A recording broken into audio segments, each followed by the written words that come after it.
What is a life hack that seems fake, but is a true lifesaver?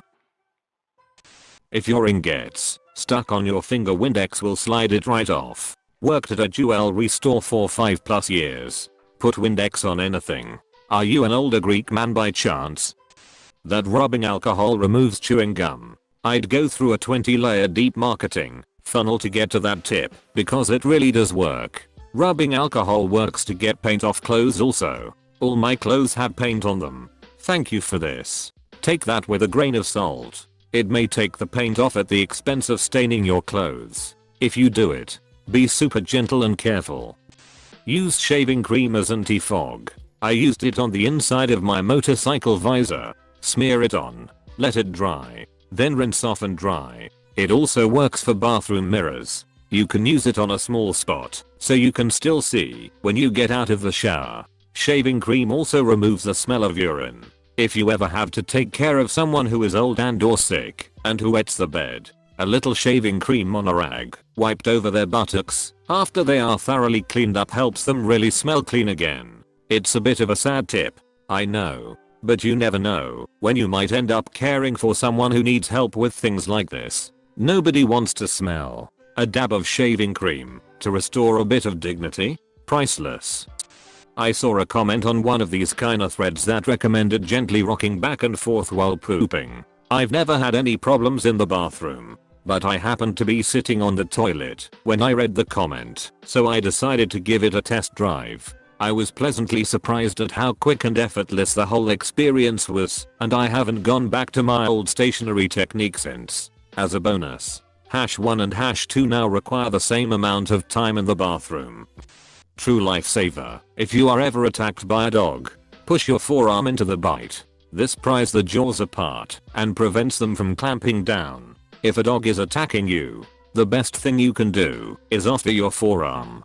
Push as far back as possible and then grab the dog by the scruff of its neck with your other hand to hold it. The dog is now functionally muzzled and you have control of its head. The sooner and harder you push into the bite, the less damage the bite will do. This is a good rule for human bites too. Just so you know. Push in, don't pull.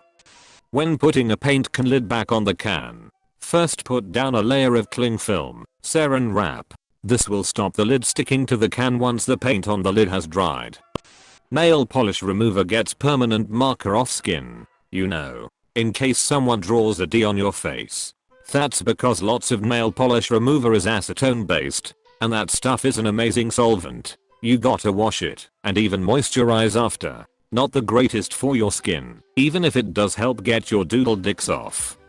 Eating candied ginger helps with nausea. Any ginger really, but candied ginger is much better tasting. Edit. I see this really got people talking. Glad to see other remedies are helping, and the community giving each other tips. Thanks for the award, and be excellent to each other. Second edit. Chronic nausea is a different animal and I hope those suffering with it get medical help. Ginger isn't a cure for all nausea, and lots of things can cause it, such as vertigo, which is an obnoxious thing to have, and ginger won't help. I have that, and it's no fun.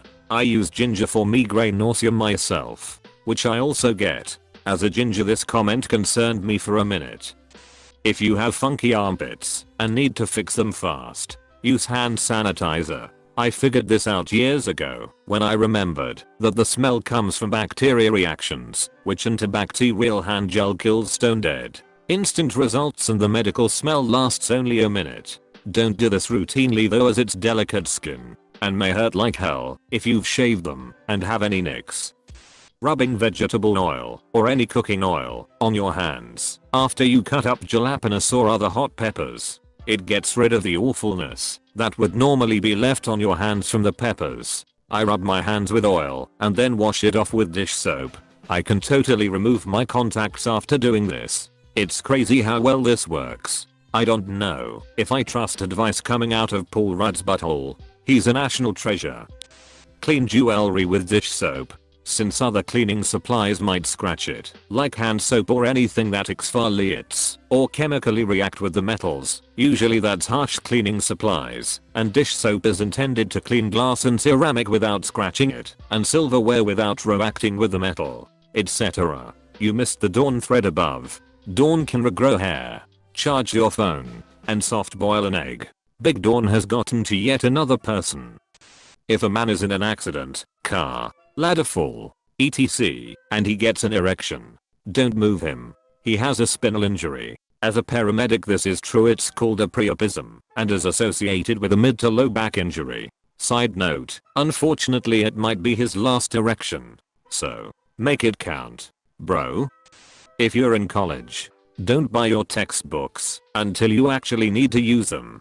I've saved hundreds of dollars by not buying required textbooks that we never used. Or just go to http://libgen.rs/ and pirate it. I'm in academia, and the amount of money that professors actually get from selling textbooks they wrote is staggeringly low. So if it comes to screwing Elsevier, I'm going to screw Elsevier. Libgen has definitely saved my more than a few times during uni. Put your onion in the freezer for 10 minutes before chopping it. It freezes the juices just enough to slow down the process of it turning into a gas, giving you a few minutes to chop the onion without tears. I learned this tip from a kids science show years ago, and I haven't had to deal with onion tears since. So many people don't believe me, and then are genuinely surprised when it works. I've been a chef for over 15 years. This is good advice. Best advice is using a sharp knife. They slice through the cell walls instead of crushing them. Vinegar in a plastic bag with rubber band tied around any faucet will make the faucet like new. I'm talking decade-old rust and stuff gone. And water flows like the first day. Edit. Also works on showerhead. You can unscrew those and leave them in a bowl full of vinegar. Vinegar is great for calcium and rust buildup, and it's not toxic. It doesn't work as fast on rust as some of the harsh chemicals available, but it gets the job done safely. It also does a great job of mixed 50/50, cleaning glass if used in conjunction with newspaper. As a weird aside, and keeping with the post molasses is also a good deep penetrating, albeit time consuming, rust remover. It's helped me restore some delicate old hand tools. The cheapest, most effective, and safest insecticide against roaches, especially those huge water bug roaches that we have in the south, is a spray bottle of mostly water with just a little liquid dish soap in it. Shake the bottle and get the water a little foamy, then spray the roaches. They will run, scrabble, and attempt escape, of course, but they will die. The soap film suffocates them faster than any chemicals will. A friend told me about this, and I thought she was nuts. But I tried it and it works amazingly well. Plus it's very easy to clean up and safe around food. Not that you want to spray soapy water on your food. You can also use this on wasp nests, especially if sprayed on them right before dawn, since they're not very active. That way they'll be squeaky clean when they return back to their overlord, Satan. I had to get rid of massive wasp hive on our roof. So in the middle of summer I got in a ton of snow gear to cover every inch of myself and got some spray bottles with water and soap. They didn't even get close to me. It worked so well. Run your wrists under cold water or rub an ice cube on your pulse points to cool down all over quickly when you get overheated. It seems obvious, but I didn't realize it until last summer working in a warehouse with NOAC.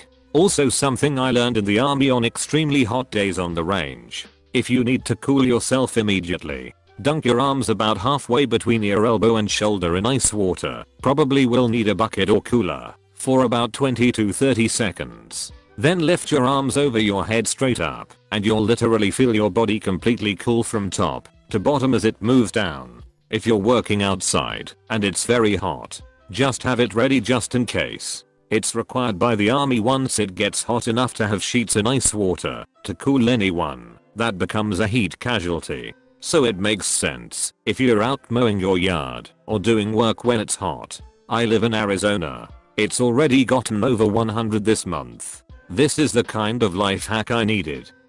If your car is overheating, turn your heat on full blast. When you turn the heat on in a car, it pulls heat from the engine into the cab, thus cooling the engine.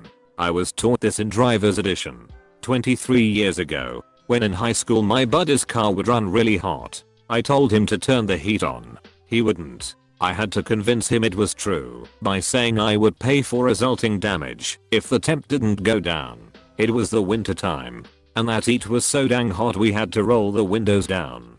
But we watched his engine temp drop. I don't believe it's especially uncommon, but if no one ever told you, it would seem counterintuitive. Going from Southern CA to Las Vegas, there are signs in the desert that tell you to do this. I was skeptical at first, but it really did work like a charm. During pollen season, rinse your hair before bed. Otherwise you're just depositing pollen on your pillowcase every night and then rolling your face in it all night. And then multiply that by how many nights you use the same pillowcase. You're a genius. 4 out of the 5 people in my family have super bad allergies. I mean, like, the allergy tests came back with pages of stuff we're allergic to, and long hair. I usually just change my pillow cover every other day during spring, but I'll try this tonight. My friends always said I was weird because I prefer showering at night over showering in the morning. I love crawling into bed and feeling all clean and soft, and I have just always felt like I sleep better after a good hot shower. I have terrible hay fever allergies and dust mite allergies. This made me realize I'm probably literally sleeping better after a shower because it helps me breathe better through the night. What a eureka moment. Night showers unite. I started at a young age and is so ingrained that going to bed without a shower feels gross to me now. Also agree that sleeping in clean sheets after a shower is nearly euphoric. Going back to the allergy thing, I also get terrible seasonal allergies, but I can't confirm or deny how much showering before bed helps. From the amazing book The Gift of Fear by Gavin D. Becker, a woman alone who needs assistance is actually far better off choosing someone and asking for help, as opposed to waiting for an unsolicited approach. The person you choose is nowhere near as likely to bring you hazard as is the person who chooses you. I've taught this to my children. If you're lost, find someone before someone finds you. I always tell them to find someone with a name badge on. I tell kids to look for adults with other kids. It usually means that those are safe adults or really successful child abductors. Abductor, these kids are basically abducting themselves. If you're having trouble staying awake in class/at a meeting, see how long you can keep one of your feet lifted slightly off the ground. When my dad was young, he often had to drive late at night. He said he would drive while holding a $50 bill out the window in order to focus and stay awake. Railroad engineer told me eating sunflower seeds one by one worked for him. I have a bad habit of falling asleep on long drives. Finally discovered eating sunflower seeds kept me wide awake. Life-changing/life-saving.